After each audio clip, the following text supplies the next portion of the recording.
Hello friends, have a nice day. कल कहा होगा, मैंने आज सुना, प्रधानमंत्री साहब, मैं उनको सुल्तान आजम हिंद बोलता हूं, कह रहे थे कि इस वक्त हिंदुस्तान का विदेशी मुद्रा का भंडार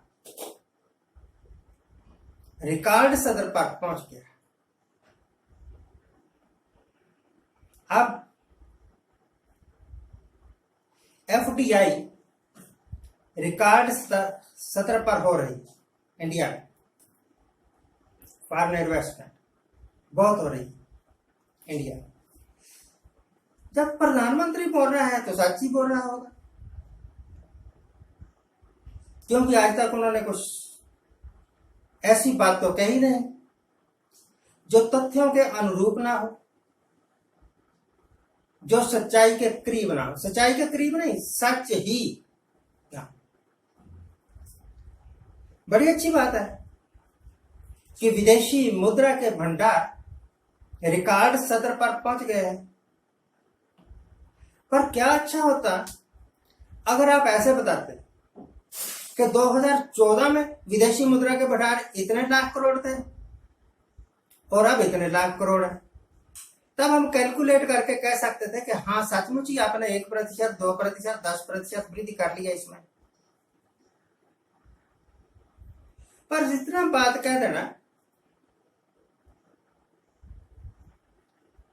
कि विदेशी मुद्रा के भंडार रिकॉर्ड सतर पर है, इसका कोई मतलब ही नहीं।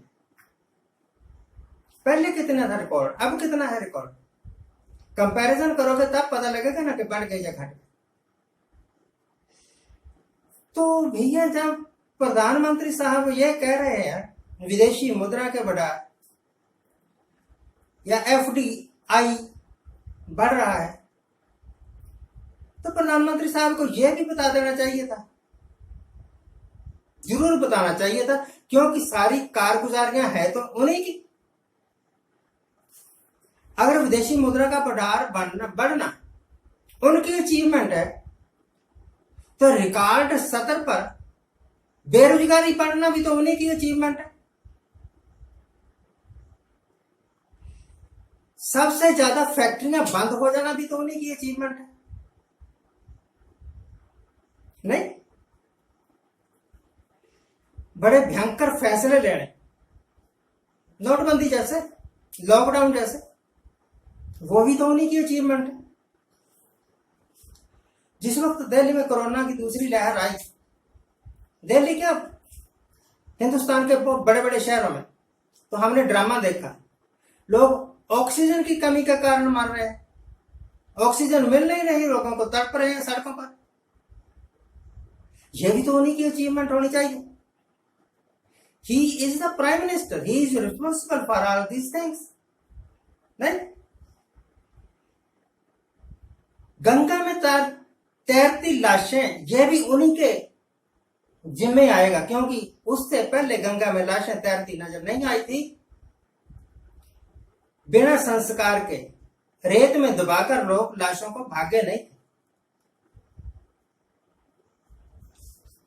नमामि गंगा प्रोजेक्ट पर लाखों करोड़ रुपए खर्च कर दिए ताकि गंगा का पानी साफ हो जाए। अब पिछले महीने की खबर है, एनडीटीवी दे रहा था कि गंगा का पानी बनारस में प्रदूषित हो गया, बहुत ज्यादा हरे रंग का हो गया, मैला हो गया। ऐसा नहीं रहा कि उसमें स्नान कर ले। अगर प्रदूषित पहले था, अगर प्रदूषित अब है, तो लाखों करोड़ जो आपने खर्च किए, इसका मतलब वो गवा दिए ना।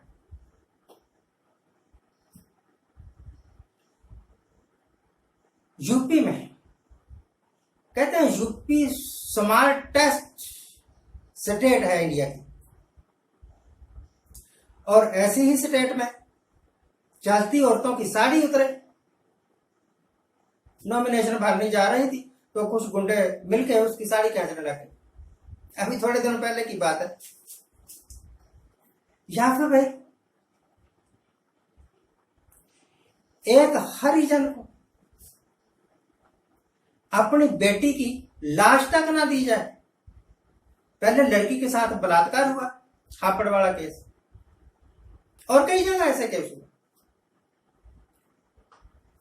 दिल्ली वाला केस अभी कुछ ही दिन हुआ, हफ्ता की हुआ होगा।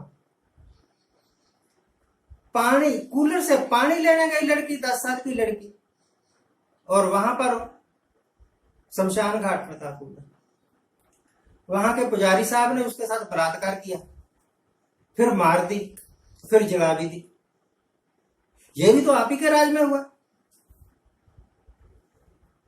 तो जब आप तारीफ करते हो तो अच्छी चीजों को ही सामने ना ले आओ पब्लिक। जो आपने दुर्दशा की है उसका भी तो ध्यान करो। आप इसकी भी बात कर देते कि 7-8 महीने हो गए हैं, लाखों किसान सड़कों पर है और मैंने उनकी बात तक नहीं सुनी। आप इस बात का भी जिक्र कर देते कि लोकसभा में जितने भी बिल पास हुए उनमें से एक बिल को छोड़ के ऑपोजिशन वाले थे ही नहीं। आपने डेमोक्रेसी की हत्या तो नहीं कर दी कहीं? सोचिए। तो प्रधानमंत्री साहब, आपने इतने ज्यादा अच्छे काम कर दिए हैं, इतने ज्यादा अच्छे काम कर दिए। आपने अमर होने के लिए अपने नाम के स्टेडियम तक बनवा लिए। बाद में पता नहीं कोई बनाए या ना बनाए, मैं खुद ही बना लेता हूं। मुझे तो लगता है कि इस बार का नोबेल पीस प्राइज अगर मिले तो आप ही को मिले, क्योंकि ये आप ही के राज में हो सकता था कि जहां जिस जगह प्रधानमंत्री बैठता, दिल्ली में बैठता है ना मेरा ख्याल, उसी जगह मस्जिदों पर चढ़ के बीजेपी के गुंडे जय श्री राम के नारे लगाएं और वहां भगवान ध्वजा चढ़ा दें और उनके ऊपर कोई कार्रवाई ना हो। यह भी आप ही के राज में हुआ कि आपका एक मिनिस्टर साहब सड़क पर आए जुलूस निकाल के और कहें देश के गद्दारों को गोली मारो सालों को, और गद्दार वहां कोई था नहीं। शाहीन बाग में कुछ लोग प्रदर्शन कर रहे थे, औरतें थी शायद। तो इतनी ज्यादा उपलब्धियां आपकी, करोड़ों लोगों को सिलेंडर बांट दिए। और अगर रियलिटी चेक करें तो एक बार जो सिलेंडर भर के दिया था सरकार ने, वही उन्होंने यूज किया। बाद में लोगों के पास पैसे ही नहीं थे, बहुत सारे लोगों के पास पैसे ही नहीं थे कि वो सिलेंडर भरवाएं। तो ऐसी चीज, अपात्र को दान देना भी एक मूर्खता है ना। उनके पास तो पैसे ही नहीं थे, वो तो भरवा ही नहीं सकते, आपने उनको दिए। सरकारी खजाने का सत्यानाश किया। बहुत सारी और उपलब्धियां हैं जो इन 9 मिनट 10 मिनट में हम बयान नहीं कर सकते। आज के लिए इतना ही। आपको बधाई प्रधानमंत्री साहब के आपके राज में विदेशी मुद्रा के भंडार भर गए, पर इसकी भी बधाई आपको ही लेनी पड़ेगी कि बेरोजगारी बढ़ गई, कारखाने बंद हो गए, बहुत सारे लोग कोरोना में मर गए, दवाई नहीं मिली। आज के लिए इतना ही। आज जिनका जन्मदिन है उनको हैप्पी बर्थडे। आज जिनकी मैरिज एनिवर्सरी है उनको बहुत बहुत शुभकामनाएं। सदा सुखी रहो, आनंद